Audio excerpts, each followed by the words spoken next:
인정하고 그런 악을 갖다가 품는 거예요.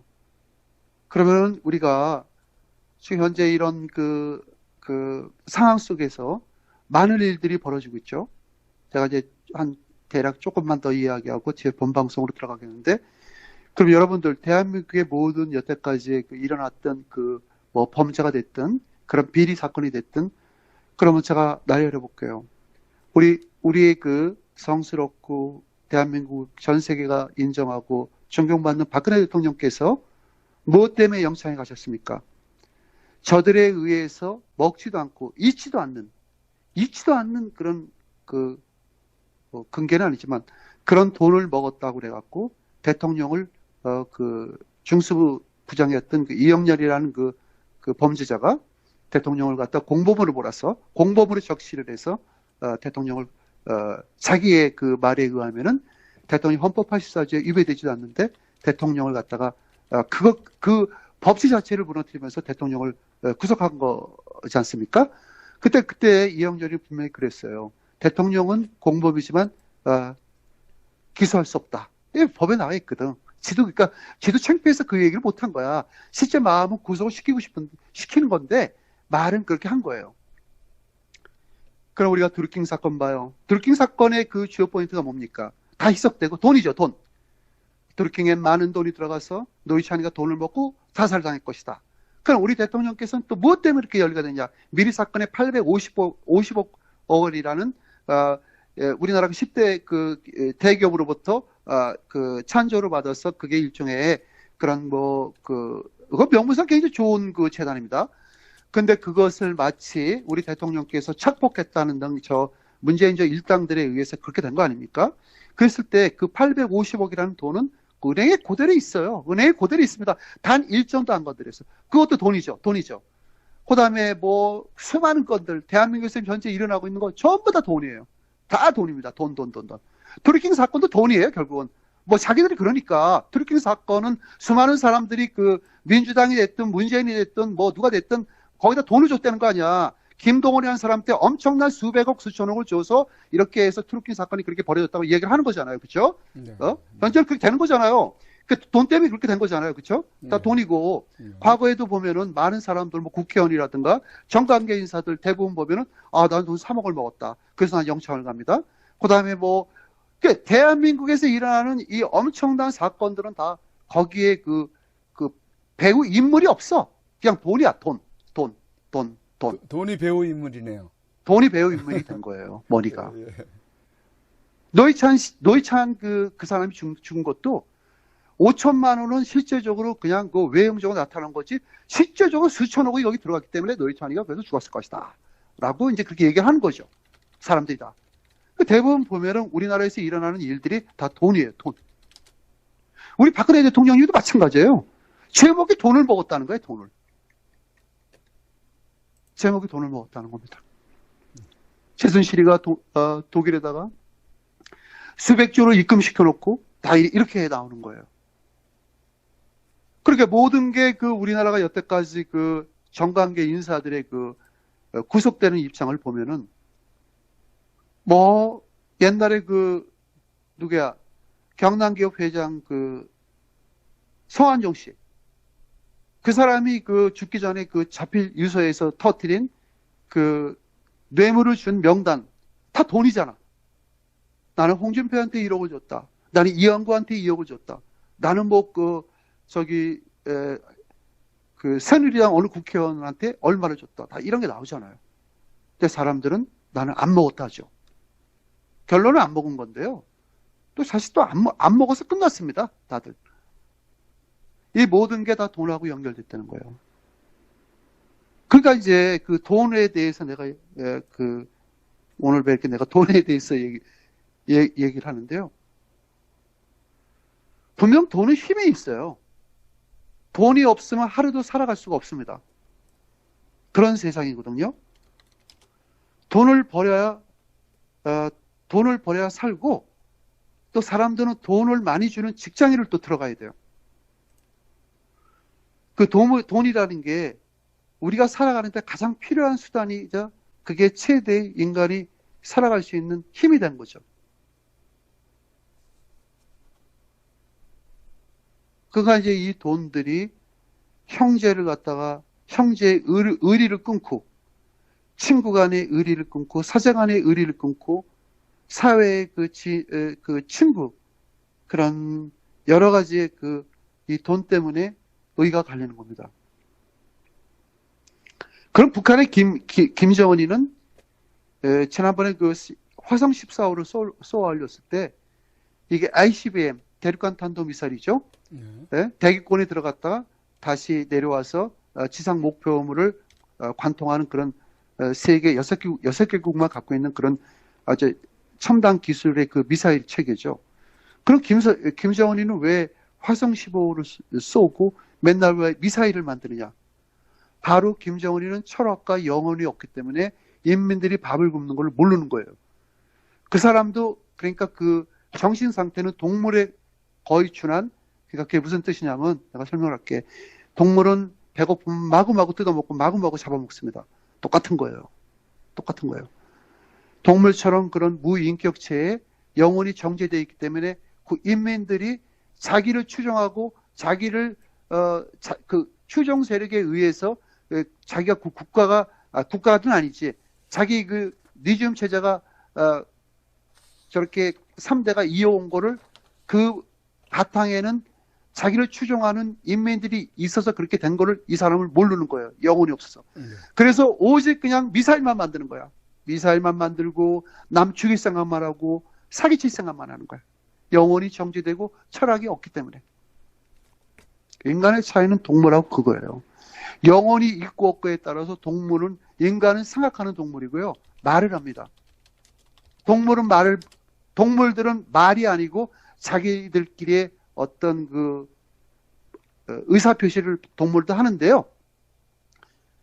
정확한 그 의사표시라는 동물들은 말을 하기 때문에 거짓을 뿜어내고 남을 헐뜯고 말을 할 줄 알기 때문에 남을 모함하고 남의 그 어떤 그 면을 갖다 깔아먹고 하는 게 인간의 본연의 그 본성이랍니다.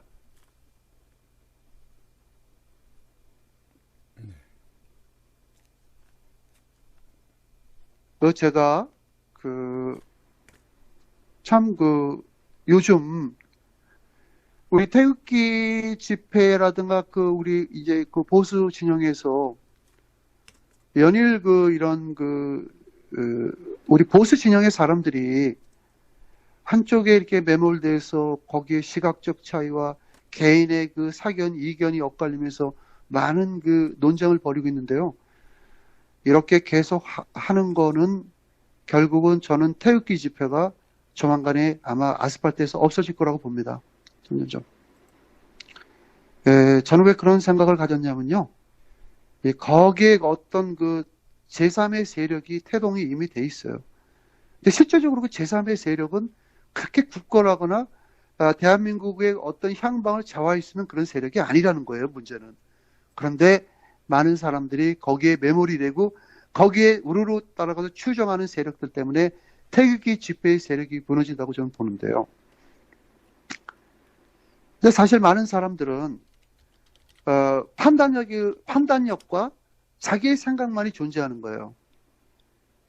그럼 우리가 이렇게 한 가지 문제로다가 이렇게 논쟁을 하고 매일 시일비하는 하는 이유는 다 여러 사람들의 그런 뭐 다양성을 갖고 그걸 진짜 조금이라도 거기에 대해서 그런 차이와 그런 어느 개인의 그 판단 능력 이런 게 조합이 돼서 이 다각적으로 이런 거를 갖다가 생각하고 비꼬고 비난하고 하면 괜찮은데 현재 대한민국의 보수는 한쪽으로만 매몰이 돼 있다는 거예요. 우파 방송도 마찬가지예요. 저 방송은 내가 좋아하는 방송. 물론 뭐 자기가 좋아하는 채널이 다 있겠지. 그런데 지금 현재 내가 진짜 그런 면에서 이야기하는 건 뭐냐면은 엄청난 지금 현재 대한민국의 이런 유튜브라는 건 사실 뭡니까? 인터넷 제한된 방송이에요, 이거는. 공개 방송은 아니에요. 그러니까 유튜브에서는 많은 사람들이 자기 창작물, 자기가 이게 크리에이션, 자기 창작해서 많은 방송을 자기의 컨텐츠, 자기의 캐릭터를 갖고 거기에 맞춰서 콘텐츠를 만들어서 이제 많은 사람들에게 보여주고 하는 그런 인터넷은 그 다양성 있는 방송이죠. 엄청 많죠. 수억 개니까 방송 프로그램이. 근데 여기서 그 유튜브 방송에서 우리 그 한국에서 지금 하고 있는 유튜브 방송의 그 애국 채널들은 다 사실 태동은 다 한 마음이에요. 저는 지금도 그렇게 생각합니다. 그 사람들이 뭐 자기 자신들이 뭐 정통성이 있고 없고 어떤 표준 그 치에 벗어나는 방송을 하더라도 방송은 방송이에요. 한 가지 놀라운 사실이 뭐가 있냐면은 나를 포함한 모든 유튜버들은 애국이 아니라는 거예요. 오직 한 사람이 부르짖는 거는 자기만 문재인을 때려 죽이고 자기만 대한민국을 살릴 수 있다는 방송을 한다는 거예요. 거기에 여러분들이 매몰이 된 거예요. 지금 그렇게 돼 있지 않습니까? 네? 자기 혼자 문재인을 때려 죽이고 자기 혼자 대한민국을 살리고 자기 혼자 다 한다는 거잖아요. 자기를 추종 안 하면은 전부 다 빨갱이가 되고 자기의 말에 반하면은 전부 다 가짜고 자기의 진리를 모든 애국자들은 다 받아들이라는 거예요. 여러분, 내가 이게 무슨 말을 하는 거냐면요. 제가 오늘 또 모니터링을 했는데 너무너무 기가 막히기 때문에 제가 이런 얘기를 하는 거예요. 사람이 어떤 사람과 악연을 맺었을 때 두 당사자 간의 타협을 봐야 되는 거예요. 그런 악연을 가지고 이걸 정치화시켜서 여러분들을 갖다 현혹시켜서 이렇게 되면 대한민국의 보수가 이게 되겠습니까? 저쪽에서는 자기들만 문재인 죽이고 자기들만 애국한다는 생각을 갖고 있는데 그건 아니죠. 대한민국의 모든 유튜버들은 모든 방송들은 나름 각자 그게 뭐 큰 어떤 대한민국의 그 민주화 회복하는 과정에 뭐 큰 기여를 못한다 할지라도 다 나름대로 자기의 컨텐츠와 자기의 그 개인 캐릭터를 다 이용해서 애국 방송을 하고 있는 거예요. 그런데 나 혼자만이 애국이다 해서 그 많은 그 국민들을 현혹시켜서 끌어들인다는 것은 굉장히 위험한 거죠. 정치 이슈화하는 거 얼마든지 고민할 수 있습니다. 정치 이슈화할 수 있어요. 그럼 왜 그렇게 정치 이슈화가 되고 이게 왜 이렇게 태풍이 몰아치는 그런 강가에 강물이 범람하듯이 왜 이렇게 몰아쳤냐? 몰아치죠. 당사자는 한국의 뭐 국회의원들이 면책특권이 있죠. 면책특권이 있습니다. 미국의 시민권자는요, 제가 설명을 드릴게요. 미국의 시민권자는 한국에서 어떤 뭐 사업자, 어떤 정치적인 행위를 했을 때 일반 한국 국민들보다 이점이 있습니다. 만약 한국에서 그런 그 반정부 활동을 하게 되면은 구속을 안 당합니다. 일단 추방 공고 명령을 받습니다.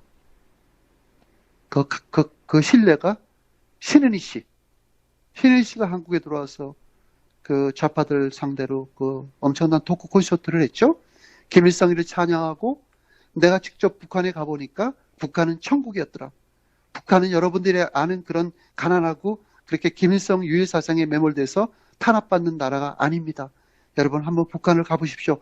북한은 진짜 천국이고요. 북한은 자유롭고 내가 봤을 때 세계 어디를 다 도시로 가봤지만 나는 평양이 가장 아름다웠었고 평양이 가장 인간으로서 삶의 가치를 느낄 수 있고 그런 도시라고 얘기를 했습니다. 근데 신은미 씨는 그런 반정부 활동을 한국에서 수차례에 걸쳐서 했음에도 불구하고 기소가 안 됐어요. 추방 명령을 받았어요. 그러면 미국 시민권자가 만일 그런 대정부 투쟁을 했을 경우에 미국에서 하면 괜찮습니다. 미국 시민권자가 살인을 하고 어떤 그 금품을 탈취해서 은행을 털고 남을 사기치지 않았다면은 한국으로 송환 못합니다. 미국 워싱턴이나 캘리포니아에서 문재인 내가 내일 가서 목을 자르겠다. 내가 대한민국을 갖다 이렇게 말을 해도 그 사람은 대한민국 정부에서 소환을 못해요. 미 국무부의 미국의 시민권 법이 그렇게 되어 있습니다. 그러나 한국에서 만약 살인을 저질렀으면 인터폴에 의해서 시민권자료도 송환을 시켜줍니다. 바로 이런 점을 노린 겁니다. 이런 점을. 좀만 더 얘기할게요.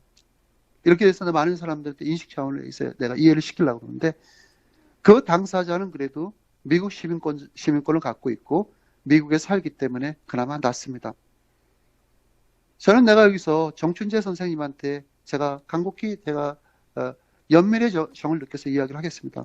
정춘재 선생님의 방송을 약 30개를 봤습니다.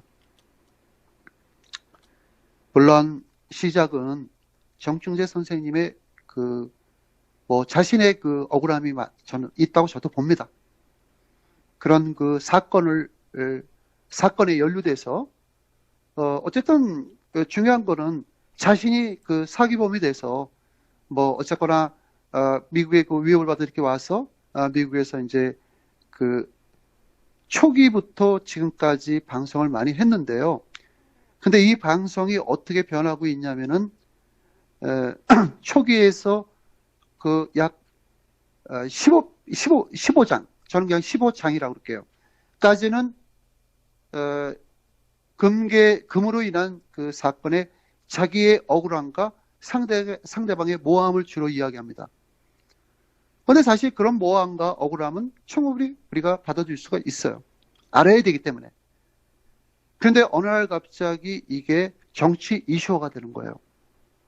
근데 이슈화가 돼서 거기서 수많은 정치 인사들이 나오고 급기야는 오늘 방송은 유해라는 사람까지 나옵니다. 누구야? 유여해. 유여해 전 최고위원도 나왔습니까? 전 그분 몰라요.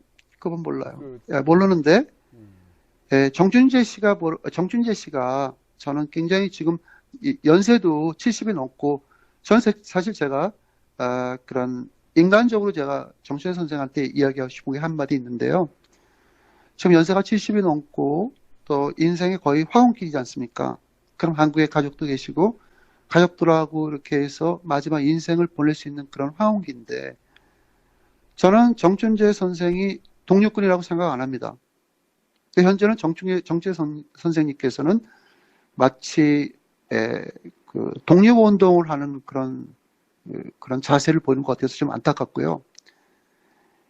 이게 정춘재 선생께서 그동안 쭉 수많은 사람들을 이야기하는 과정에서 저는 정춘재 선생한테 이런 이야기를 하는 건 제가 그냥 그 방송을 보고 제가 판단하는 그 상태에서 제가 이 얘기를 하는데요. 정춘재 선생님의 그 발언 중에서 이런 게 있어요. 굉장히 매번 똑같은데, 정춘재 선생께서는 자기가 지난 십몇 년 전에 있었던 일에 대해서 자기 나름대로의 옳고 그름을 떠나서 그걸 이렇게 다 밝혀냅니다. 그 판단은 정춘재 선생이 하는 게 아니죠. 판단은 이제 법적인 태도 내에서 그게 하겠지만 그렇다고 그 판단을 우리 네티즌들이 하면 절대 안 됩니다. 할 수도 없고요. 개개인의 차이점은 있겠죠. 근데 정춘재 선생은 매번 할 때마다 이런 얘기를 합니다.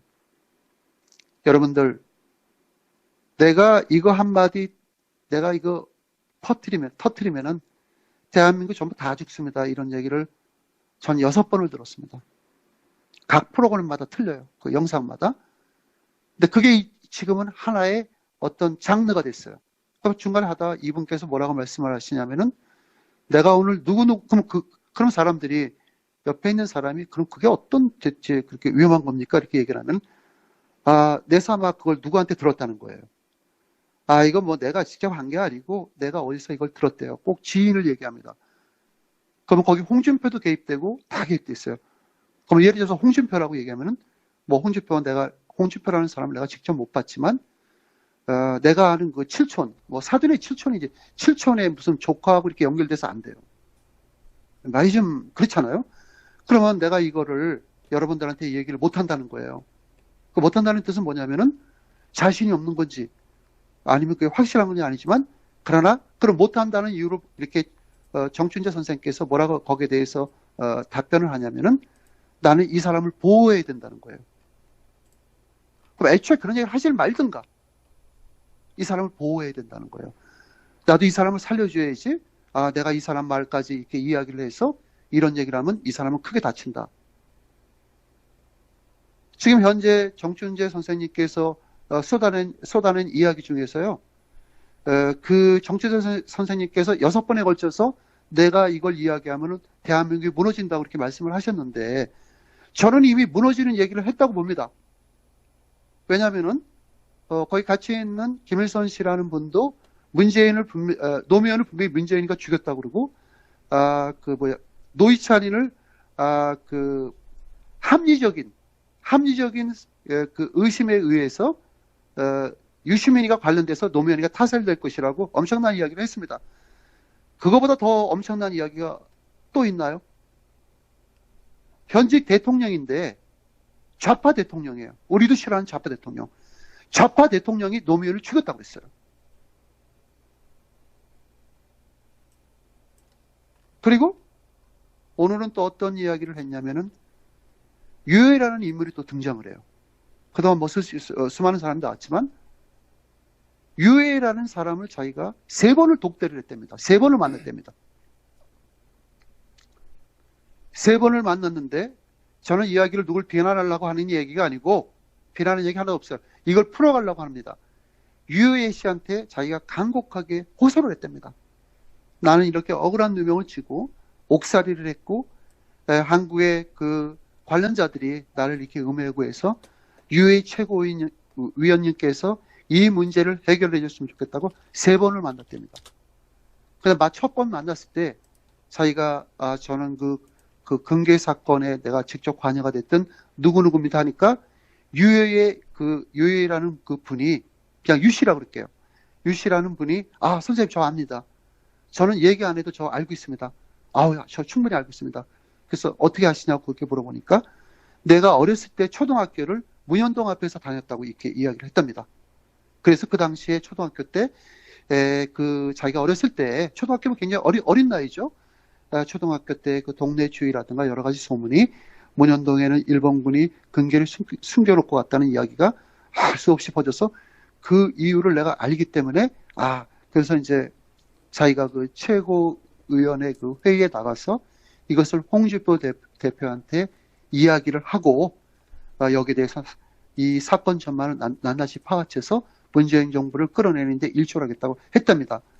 근데 이제 그분의 말에 의하면은 정춘재 선생의 말에 의하면은 유해라는 사람이 거기 홍준표가 대표로 있던 그 당의 그 최고위원회의에서 유해가 그런 발언을 했다는 겁니다. 선거 전이에요. 홍준표 씨한테 그런 얘기를 했답니다. 홍 대표님, 지금 엄청난 이런 사건이 있는데 이 금괴 사건을 갖고 우리가 낱낱이 까발리면은 문재인은 아웃이다. 우리 선거 안 하고 이길 수 있다고 이렇게 했다는 겁니다. 그 사람들 얘기는. 그때 홍준표라는 사람은 그걸 쳐다보지도 않았대요. 듣고 무슨 만화 같은 이야기로 한 곳으로 흘렸다는 얘기죠.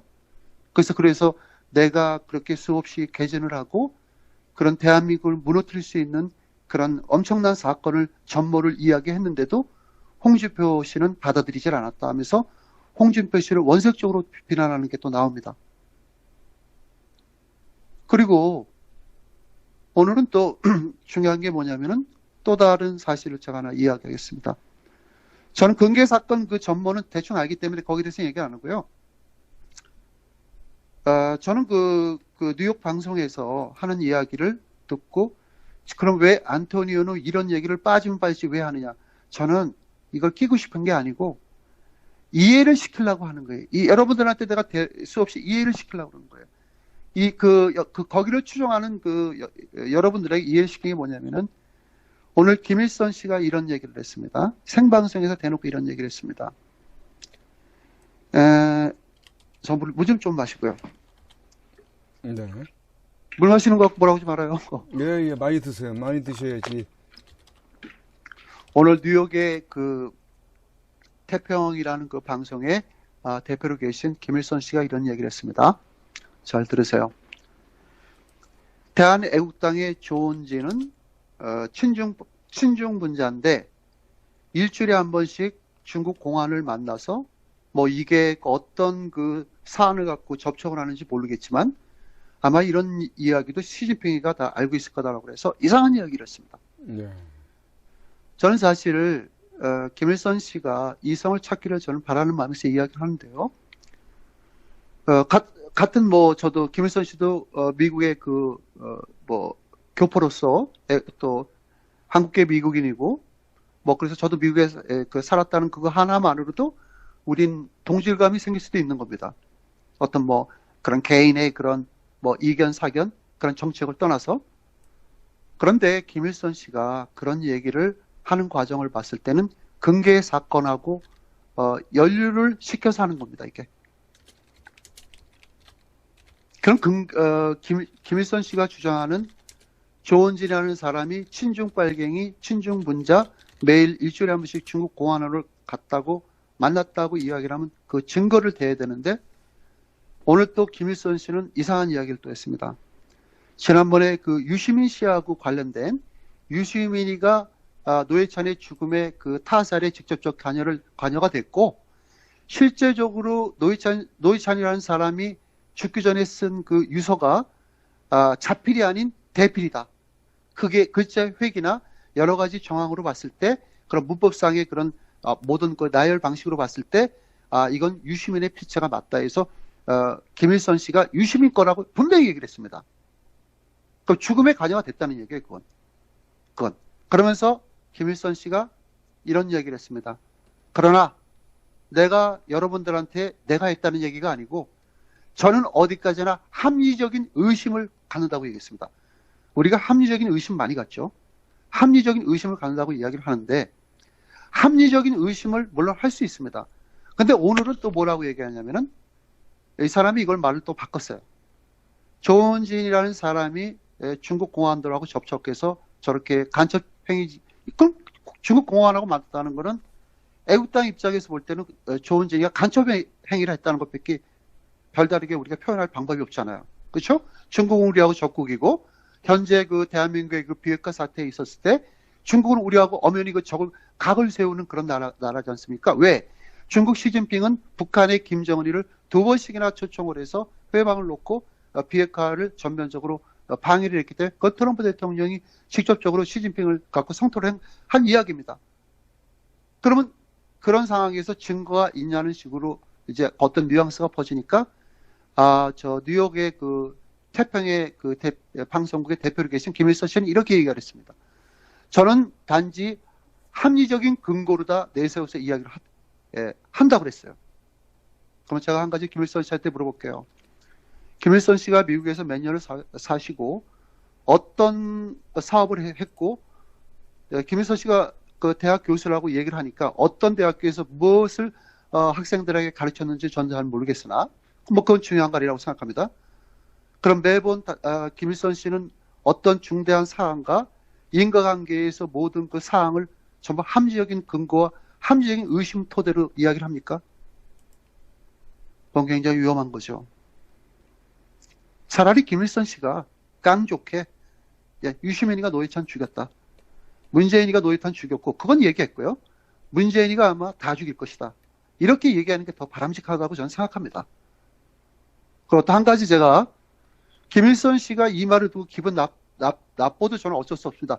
왜냐하면 저 나름대로의 책임감이 있습니다. 우리 이런 일로 인해서 대한민국의 보수가 분열되는 거 저는 싫습니다. 그럼 김일성 씨가 또 이런 얘기를 했습니다. 오늘 여러분 내가 그 펀드를 조성해서 이 금괴 사건을 영화화시켜서 여러분들한테 대한민국의 그 금괴 도굴범들에 의해서 자행된 그리고 그 자행되고 나서의 그 국가적으로 많은 그 정관계 인사들이 개입해서 이 나라가 이렇게 무너지고 나라가 온 나라가 급으로 도배가 돼갖고 모든 국민들이 이렇게 핍박을 받고 모든 국민들이 이렇게 우리 박근혜 대통령께서 이렇게 무너진 게 다 이런 금괴 사건을 인해서 이렇게 무너졌다고 분명히 김일성 씨가 이야기를 했습니다. 근데 김일성 씨가 또 한 가지 한 이야기는 뭐가 있냐면은 3일 전 방송인가 4일 전 방송에서 이런 얘기를 했습니다. 나는 대한민국에 안 간다 라고 김일성 씨가 분명히 얘기를 했습니다. 그건 당연히 안 가죠. 그렇지만 나는 미국에서 남아서 끝까지 애국운동, 독립운동을 하겠다는 거죠. 끝까지 하는데 단 내가 문재인이가 제거되면 나는 한국을 간다고 얘기했습니다. 당연히 가겠죠. 문재인이가 제거되면. 김일성 씨 같은 경우는 얼마든지 사람을 죽이고 문재인을 죽이고 문희상을 죽이고 이런 얘기 다 뱉어도 안 잡아갑니다. 한국에서 못 잡아갑니다. 미국 시민권자라. 단 김일성 씨는 한국에 못 옵니다. 이제. 근데 김일성 씨가 그런 얘기를 했습니다. 나는 그래서 한국에 못 가기 때문에 여러분들이 펀드 조성을 하고 군자금이 좀 동원이 되면은 하와이에다가 임시정부를 내가 수립하겠다고 이런 엄청난 이야기를 했습니다. 엄청난 이야기가 아니라 도저히 그럼 난 그때 갑자기 내가 눈에 반짝 뜨는 게 그 대한민국 김구 선생이 또 한번 나타나셨나라는 그런 착시 현상을 갖고 얘기했는데요. 김일성 씨 자신의 입으로 한국은 이제 내가 더 이상 안 가고 군자금이 어느 정도 해결이 되면은 우리 여러분 우리 임시정부를 세우자 그렇게 얘기를 했습니다. 그럼 내가 한 가지 여기서 내가 김일성 씨한테 반문을 할게요. 김일성 씨는 미국 시민권자입니다. 그러면 당신이 어떤 근거로 미국 사람인데 대한민국 임시정부는 대한민국 국적을 가진 사람이 저는 하는 게 타당하다고 보는데요. 자신이 미국의 신분을 갖고 국적을 포기하고 대한민국 신분을 바꿔서 임시정부를 뭐라고 개인이 해도 안 되죠. 대한민국 현재 임시정부를 우리가 왜 하와이에다 임시정부를 수립해야 돼? 아직까지는 우리 대한민국의 나라를 뺏긴 게 아닙니다. 우리가 뭐 북한한테 나라를 뺏겼습니까? 우리 일본이 외국가 넘어와서 대한민국을 갖다가 장악을 했습니까?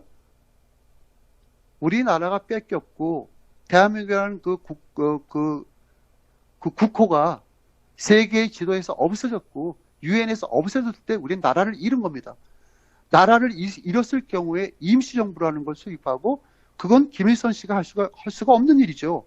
일개 개인이 어떻게 국가를 갖다 그러면 그 국가 찬탈행위나 마찬가지죠. 어떻게 하와이에다가 인간 김일성이라는 사람이 임시정부를 수립해서 군자금을 동원합니까? 전 있을 수 없다고 봅니다. 그것도 더군다나 미국 시민권자라는 그런 미국 시민권을 갖고서 그런 얘기를 하면 안 되죠. 임시정부가 왜 필요한데요? 아직 나라 안 뺏겼어요. 대한민국은 아직까지 굳건합니다. 단 정치적인 문제로 인해서 정권이 바뀐 것뿐이죠. 그래서 저는 정춘재 선생님한테 제가 또 한번 간곡히 부탁드리겠습니다. 제 연세도 많고 전 미국에 지금 그렇게 혼자 계시는 거 굉장히 힘든 걸로 알고 있습니다. 저도 미국에서 오랜 생활을 살았던 사람이고 정 선생님 인간이 물론 저보다 나이도 많고 저보다 더 훌륭한 덕목을 쌓고 저보다 훨씬 인품이 저는 있다고 저는 생각을 합니다. 정 선생님이. 그래서 저는 어떤 면에서 정 선생님을 갖다가 제가 연민의 정을 느끼냐면은 한 추종 세력에 의해서 끌려다니는 행위를 계속 했을 경우에 그 시간의 길이는 짧다는 거예요. 물론 김일성 씨가 그런 얘기를 했습니다. 많은 사람들이 우리 정 선생님을 걱정한다. 생명의 위협을 느낀다. 이렇게 했는데요. 그러면서 이제 좋은 장소에 내가 외부로부터의 머리털 하나 안 빠지도록 내가 잘 보호하고 했습니다. 정 선생님, 제가 이런 얘기 하나 할게요. 외국에 이민법이라는 게 있습니다. 정 선생님은 제가 볼 때 한국에서 방문 비자로 받고 미국에 들어가신 걸로 알고 있습니다. 그러면 미국의 정 선생님은 지금은 여권하고 I-96라는 그 체류급 허가증을 받고 있을 거라고요. I-96가 뭐냐면은 미국 공안 카스텀에서 정 선생님이 미국의 관광 비자로 분명히 들어왔을 겁니다. 내가 볼 땐 뭐 학생 비자나 뭐 어떤 그 외교관 비자나 어떤 비즈니스 비자나 뭐 특수 비자로는 절대 오지 않았을 거라고 보고요. 그러면 공항에서 최대 줄 수 있는 그 한도 체류 기간이 3개월에서 6개월입니다. 6개월 받았다고 칩시다. 그럼 I-96는 뭐냐면은 거기에 기재가 되어 있습니다. 6개월을 체류를 오버했을 경우에 undocument, indocument가 돼요. indocument가 뭐냐면은 체류 신분이 모자라는 그 서류가 부족해서 합법적인 체류를 못하게 되어 있습니다. 그럼 내가 왜 이런 얘기를 하냐면은 정 선생님이 그 체류 기간을 넘기고 뉴욕에서 그렇게 그런 오도 갈 데도 없는 그런 상황이 됐을 때 과연 김일성이라는 사람이 끝까지 정 선생님의 책임을 져줄까요? 이거 심각한 겁니다. 그렇게 되면은 정 선생님은 I9, 그러니까 I-96 카드가 소멸이 돼버려요. 그럼 바로 이민국에 정 선생님은 이름이 등재가 돼요. 불법 체류 기록으로 남습니다. 지금 미국에는 트럼프 대통령이 들어오고 나서 국경을 다 보도를 다 막고 그 외부로부터 그 해외로부터 유입되는 그런 불법 이민을 피터지게 지금 막고 있는 그런 상황에서 나이도 그렇게 많고 한국의 가족들도 그립고 이제는 여생을 편하게 사실 분이 난 정 선생님이 사실에 입각해서 생각을 하신다면은 한국에는 아무런 걸림돌이 저는 없다고 생각합니다. 한국 정부가 정 선생님을 왜 다치랍니까? 그리고 인간이라는 관용과 서로 간의 그 이해, 이 배품 이런 게 다 있는 건데, 내가 정 선생님이 나이가 50이나 60만 돼도 제가 이런 소리 안 합니다. 하든 말든. 지금 정 선생님은 나이가 70이 넘고, 고해가 이미 넘은 걸로 알고 계신데, 앞으로 80이 다 되고 그러는데, 언제까지 그렇게 미국에서 그렇게 인도큐멘트 그런 신분이 정확하지 않은 상태에서 미국에서 연일 그 유튜브 방송에서 비신분으로 다 이렇게 연일 대한민국 정보 까고 그런 아주 그냥 엄청난 그 위험한 이야기를 매일 할 수 있을까요? 못합니다. 김일성 씨, 내가 볼 땐 정 선생님 책임 안 집니다. 차라리 불법 불법 체류 기간을 오버하지 마시고 그냥 한국으로 오십시오. 그게 정 선생님의 남은 가족들과의 이렇게 해서 그게 저는 최대의 저는 행복이라고 좀 봅니다. 정 선생님이 정치적으로 인사 아니지 않습니까? 정 선생님은 제가 볼 때는 정치적으로 전혀 개입이 된 사람이 아니고 정치적으로 정 선생님이 수많은 그 유명 인사들 이름을 불러봤자 많은 사람들은 조롱과 허위와 그런 음모 내지는 그렇게 조롱의 그 말로 보고 듣는데요. 사실 정 선생님이 뭐 어떤 국회의장이라든가 그런 전직 그런 사람이 그런 이야기를 했다면은 대부분 수긍은 가지만 정 선생님은 정치에 관여했던 사람이 아니고 본인도 자신의 입으로 정치에 관여를 안 했다고 이야기를 했지 않습니까? 더 이상 그 뉴욕 방송에서 그렇게 연일 그런 쏟아내는 엄청난 이야기를 하지 마시고요. 한국에 들어와서 가족들하고 합류해서 그렇게 인생을 보내시는 게 저는 좋다고 보고요. 그리고 이제 제가 그 이야기를 하는데, 어쨌든 미국이란 나라는 항상 법의 논리로다가 잣대를 지어서 모든 사람을 행하고 있기 때문에 미국이란 나라는 그렇게 비신분으로다가 자기가 하고 싶은 얘기를 마음대로 못합니다. 그럼 미국이란 나라는 전 세계에 약 진짜 1천만 명 이상의 비신분 체류자가 살고 있습니다. 살 수 있습니다. 정 선생님도 80살까지 살 수 있습니다. 89세까지 미국에서 비신분 관계로 살 수 있어요. 단 한 가지 조건이 있어요. 미국의 불법 체류자들은 자기 목소리를 내면 안 돼요. 숨어서 살아야 돼요. 범죄행위를 하면 안 됩니다.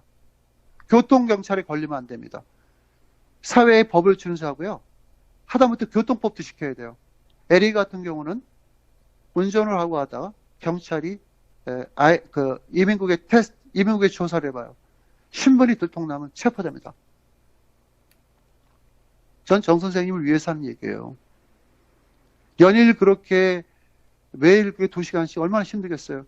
그렇게 성토해봤자 사실 수많은 대한민국에 내놓으려야 하는 그 엄청난 사람들이 다 개입이 되고 누가 누구를 죽이고 누가 누구 차라리 그러면 앞으로 내일이라도 금만 갖고 이야기하세요. 금만. 정치적 개입하지 마시고. 제가 마지막으로 연민의 정을 느껴서 이제 더 이상 이 얘기는 더 이상 안 하겠습니다. 정선님 내가 마지막으로 연민의 정을 느끼고 또 그런 사회에 그렇게 오래 사셨고 그런 경험을 해서 그래서 제가 이야기하는 겁니다. 네, 네 방송으로 들어가겠습니다. 저희 선고자 방송이 이거 뭐 좌파냐, 뭐 우파 분열 방송이냐 이렇게 이제 간혹 그 저기 부산 문현동 금독을 방송하는 것과 관련해 가지고 이제 뭐 그렇게 들어오셔 가지고 그 글을 쓰는 사람들이 많이 있었거든요. 그러면은 선구자 방송이 어떤 정체성을 가지고 있는지는 선구자 방송 검색을 해보면 금방 알 수가 있는 거예요.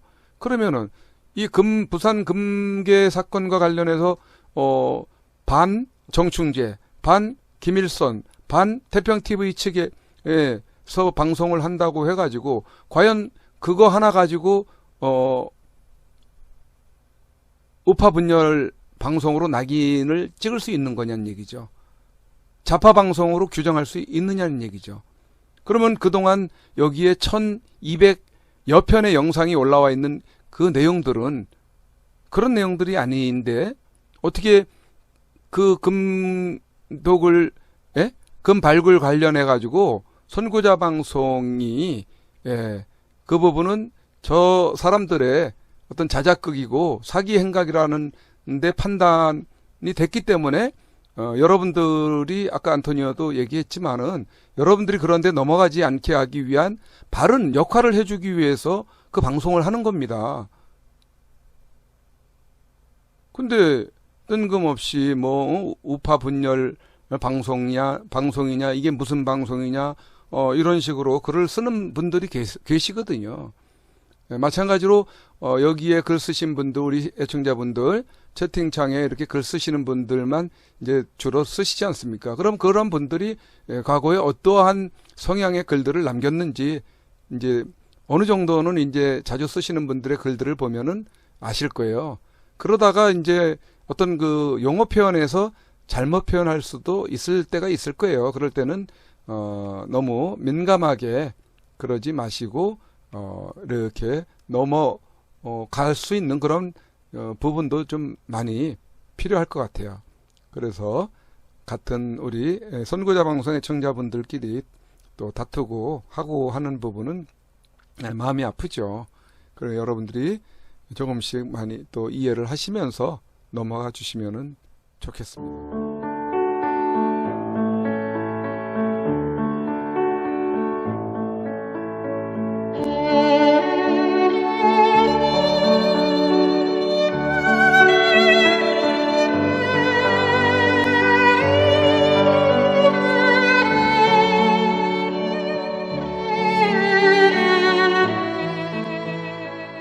2018년 5월 31일 손상대 애국집회 사회자께서 출소하시던 날 아직도 여전히 저 담장에 갇혀 영어의 몸으로 계시는 박근혜 대통령님이 계시는 아주 가까운 지근 거리에까지 가보았습니다.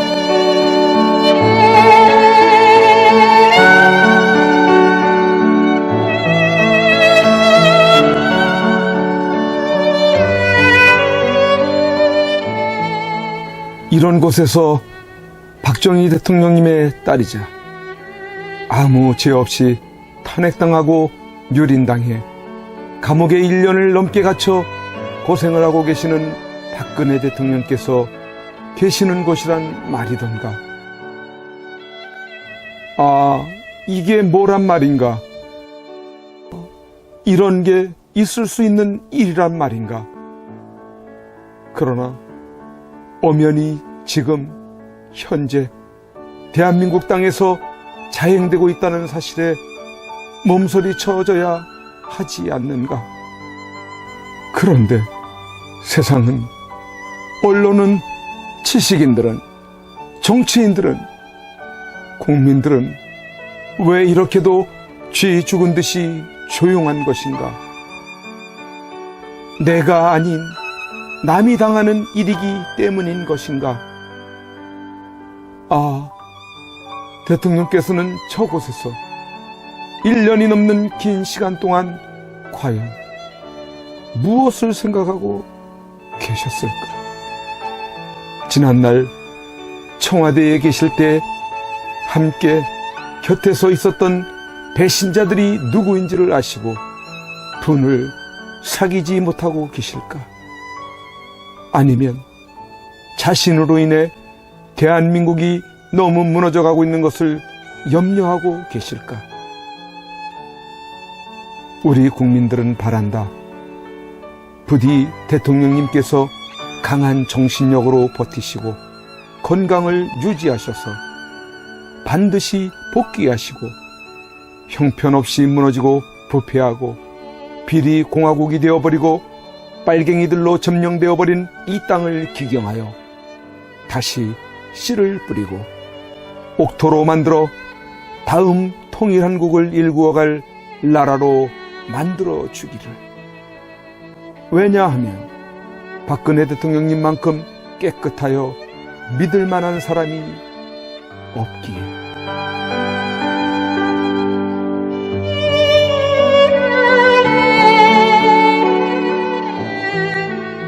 이제 내려가야 한다. 내려가기 전에 대통령님께 이렇게 외쳐본다. 박근혜 대통령님! 옥체를 보존하십시오! 선구자 방송입니다!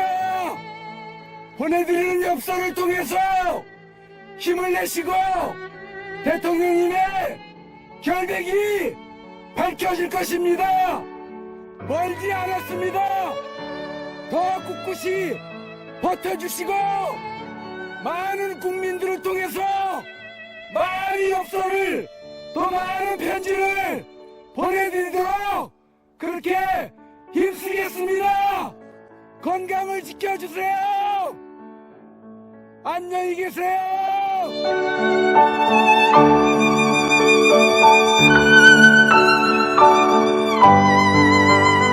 오늘 손상대 사회자께서 출소하시면서 여러분들이 보내주신 서신으로 인해 힘을 얻을 수 있으셨다고 하셨습니다. 여러분들의 그 용기와 또 우편의 편지나 아니면 적기를 통해서 우리에게 힘을 주셔서 오늘 이렇게 하늘을 처음 보는 것 같습니다. 이제 박근혜 대통령님과 남아 계신 분들이 힘과 용기를 얻으실 수 있도록 엽서 보내기와 편지 보내기에 더욱 동참해 주시지 않으시겠습니까?